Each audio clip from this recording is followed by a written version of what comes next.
मोदी जी जैसा जुमलेबाज और ऐसा झूठा और मतलब व्यक्ति मैंने आज तक नहीं देखा। जिसकी नजर रेल पे पड़ी उसने कहा रेल मेरी माई बाप है, मैं इसे नहीं बिकने दूंगा। जब इसकी नजर लोगों के हवाई चप्पल पे पड़ी कि हवाई चप्पल वालों को हवाई यात्रा कराऊंगा, तो एयरलाइंस बेच दी है इसने।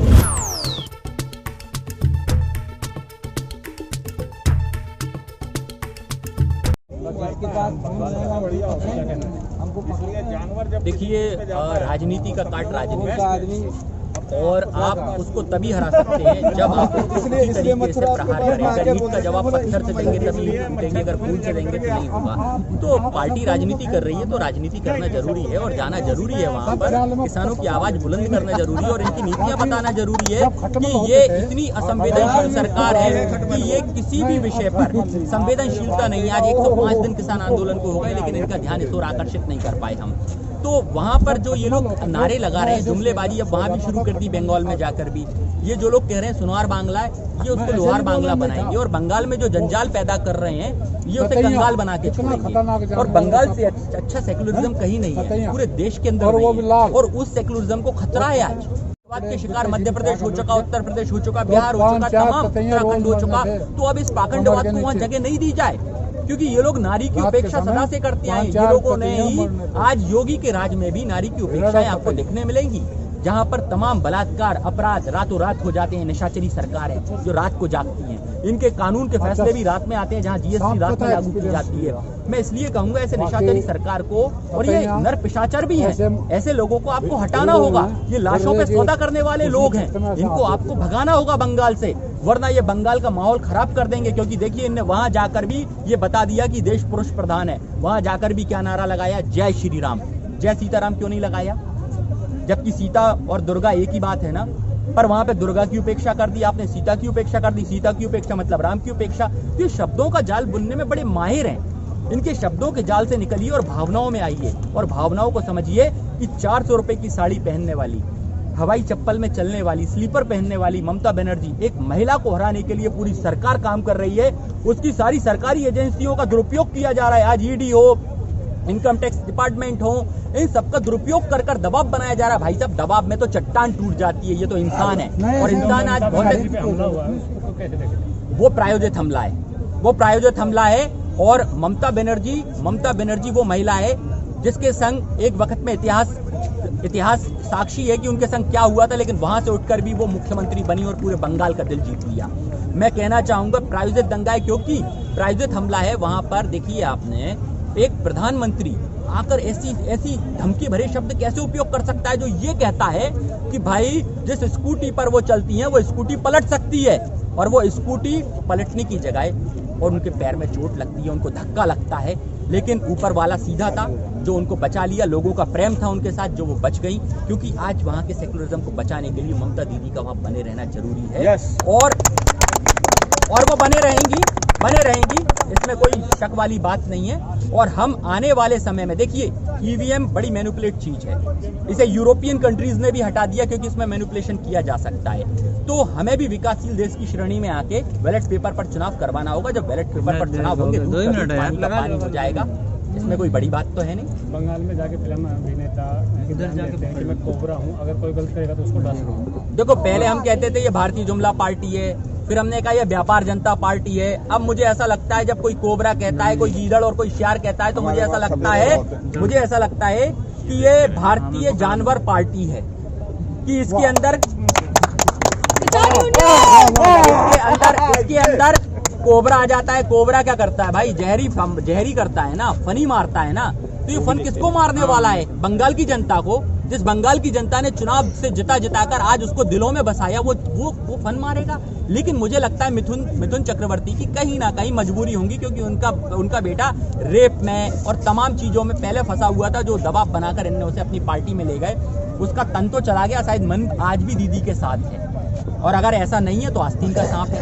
अभी तो महिलाओं के साथ हैं, हाल ही में रेप के केस हो गए और दहेज के केस तो बढ़ते जा रहे हैं। फिलहाल अहमदाबाद का कैसे? देखिए, मैं उसमें यह कहूंगा कि नारी को जब तक ये चीज परिवार से शुरू होगी, क्योंकि कानून समाज से बड़ा नहीं होता। इसलिए वो लाइन याद आती है कि कानून की पवित्रता तब तक बनी रहती है जब तक वो लोगों की अभिव्यक्ति को व्यक्त करे, और ऐसे कानून जब थोप दिए जाते हैं तो उनको लोग नकारते हैं। लेकिन ये कानून जो चला है वो अच्छा है कि दहेज प्रथा पर रोक जो कानून बना है वो लगनी चाहिए।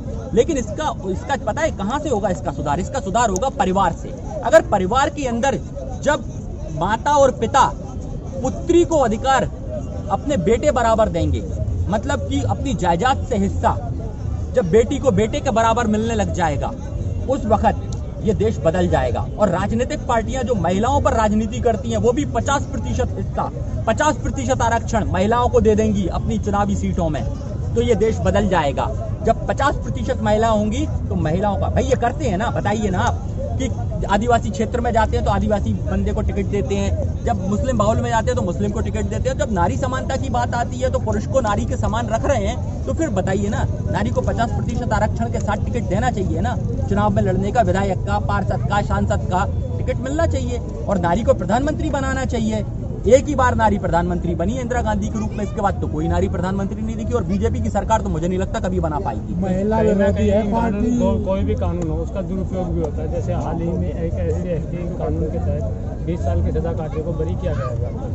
देखिए, कानून का दुरुपयोग जब होता है जब सरकार उसको सही से अप्लाई नहीं कर पाती है, इसमें सरकार की बड़ी खामी होती है। जैसे कि मैं बता दूं, मोदी जी जैसा जुमलेबाज और ऐसा झूठा और मतलब व्यक्ति मैंने आज तक नहीं देखा। जिसकी नजर रेल पे पड़ी उसने कहा रेल मेरी माई बाप है, मैं इसे नहीं बिकने दूंगा, वो बेचे। जब इसकी नजर लोगों के हवाई चप्पल पे पड़ी कि हवाई चप्पल वालों को हवाई यात्रा कराऊंगा, तो एयरलाइंस बेच दिए इसने। इसके बाद इसकी नजर क्या कहते हैं गैस पर पड़ी तो ONGC बेच दिया इसने। इसकी नजर जहां जहां पड़ी ये बेचता चला गया। इतना बड़ा पनौती है कि जब विदेशों में घूम के आया तो पूरे विदेशों में कोरोना फैल गया, और वो कोरोना फिर हमारे यहाँ भी लेके आ गया। ये इतनी बड़ी पनौती। और बताता हूँ पनौती की बात, जिस वाजपेयी के चरणों में इसने लोट लगाई थी, उसको लोटों में बिकवा दिया पूरे देश में। आज वाजपेयी को लोटों में बिकवा के उसकी अस्थियों के नाम पर वोट मांग दिया, और पुलवामा में जो शहीद हुए सैनिक उनके नाम पर वोट मांग लिया। लेकिन उन 40 बेवाओं के विषय में नहीं सोचा जो सैनिकों की पत्नियां हैं कि उनका क्या हो रहा है। आज उनके सामने नहीं जाते, उनसे सवाल कीजिए, उनसे पूछिए। मैं तो कहूंगा बंगाल चुनाव में उन 40 बेवाओं को सामने खड़ा करना चाहिए जो पुलवामा अटैक में मारे गए थे, हमारे सैनिक जो शहीद हुए थे, उनको खड़ा कीजिए मोदी के सामने सवाल करने के लिए। देखिए मोदी क्या जवाब देता है उनको।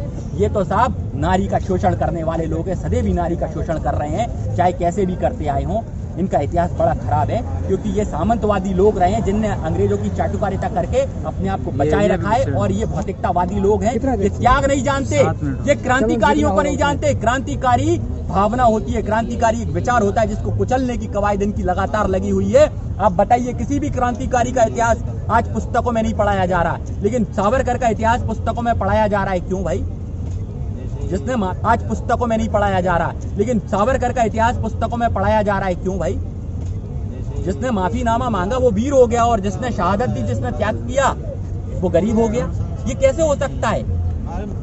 आज किसी क्रांतिकारी का घर अच्छा है क्या? नहीं है। इसलिए नहीं है कि अगर उसका घर अच्छा होता तो आज हर व्यक्ति क्रांतिकारी बनना चाहता। पहले है ना, कांग्रेस के टाइम में भी तो ये 70 साल से ये। मैं वही तो कह रहा हूँ, अगर कांग्रेस ने गलत किया है तो क्या बीजेपी भी गलत करेगी क्या? कांग्रेस के नाम पर ही तो ये कहा था कि कांग्रेस ने ऐसा किया, कांग्रेस ने वैसा किया, इसी नाम पे तो हमने बीजेपी को चुना था। अगर ये कह दें कि हम भाई कांग्रेस की बी टीम, ना ये कह दे कांग्रेस की हम बी टीम है, तो हम आज लात मार देंगे। 67 साल बाद कांग्रेस को भी तो मारी ना, इसी कारण मारी थी ना।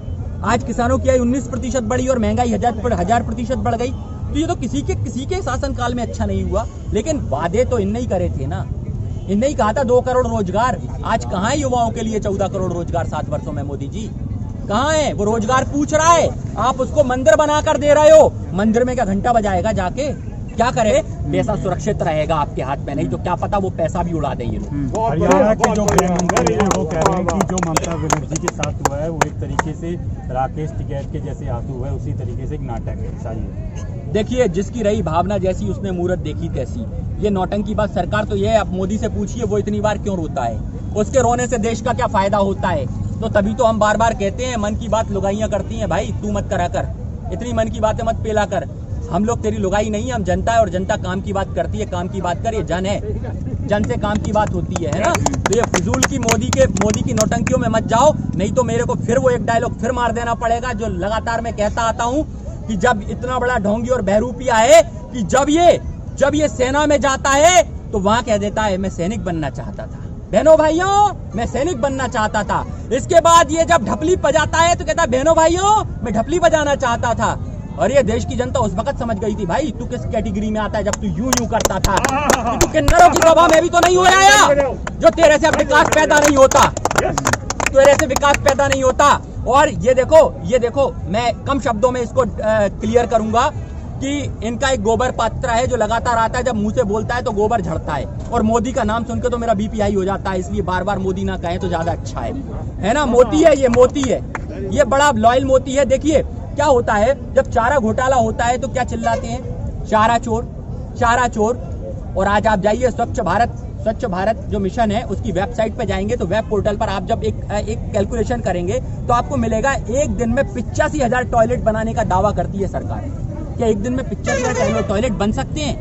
बताइए इतनी ईंटें किस भट्टे से निकली हैं? बताइए वो ट्रांसपोर्टेशन कहाँ से हुआ, वो मजदूर कहाँ से आए? दीवार भी बनाई होगी भाई, कुछ तो वक्त लगेगा। एक दिन में 85,000 टॉयलेट। तो अगर शौचालय पर अगर सही से जांच करवा ली जाए ये सरकार शौचालय घोटाले में फंसी नजर आएगी और फिर हम क्या कहेंगे तब? ये देखो मोदी जी, और देखिए मोदी जी जब बिहार की सभाओं में जाते हैं तो बड़ा जबरदस्त नारा लगाते हैं, कहते हैं बहनों भाइयों 20 लाख दे दो, फिर कहते हैं बहनों भाइयों 40 लाख दे दो, फिर कहते हैं बहनों भाइयों 100 लाख दे दो। अरे भाई देश की सत्ता है, तेरे बाप का घर नहीं है जो नीलाम करने तुला है। हर कुछ बोले जा रहा है वहां पे, तब पता नीचे से बैठी जनता चिल्लाती है बहनों भाइयों कहने वाले हमें तू 500 रुपए दे के लाया था, 200 तो दे दे।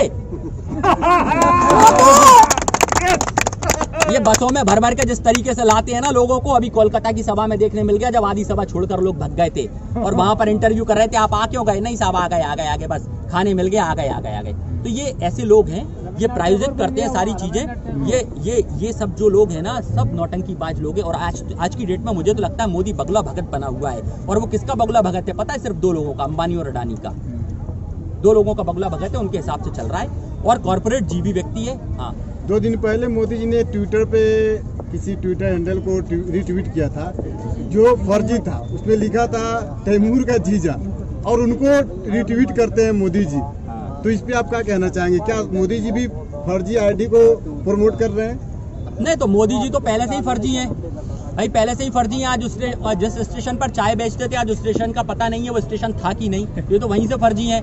जब ये अपने घर से भगे तो अपने घर से चोरी करके भगे, इनके बाप ने लात मार के ही फिर भगाया। जब दोबारा लौटे तो लौटे ही नहीं, फिर ये वापस फिर ये आकर RSS के कार्यालयों में झाड़ू लगा के खाना खाते रहे। तो ये तो बड़ा ही नालायक व्यक्ति है, फर्जी शुरू से है भाई। इसके विषय में जितनी फर्जी की इसकी डिग्री बताओ, इतना व्यक्ति कैसे मैं ये पूछना चाहता हूँ मोदी जी से, मोदी जी एक स्टूडेंट बता दो जो आपके साथ पढ़ा था, जहाँ आपने साइंस की डिग्री ली है उसका एक स्टूडेंट बता दो, वो स्कूल बता दो, वो कॉलेज बता दो, वो अध्यापक बता दो, मैं मान जाऊंगा मोदी जी ने पढ़ाई की है। नहीं तो ये इन्होंने एक इंटरव्यू में राजीव शुक्ला में कहा था मैं तो साहब 8वीं पास हूँ, और इसने कहा था एक भाषण में मेरे घर में राजनीति को रा भी नहीं जानते थे और रा नहीं जानते थे, पूरी राज सत्ता हड़प ली तूने, और इसका घर वाले देखो जरा सब पे सब मालामाल हो गए हैं। ये सबको पता होना चाहिए।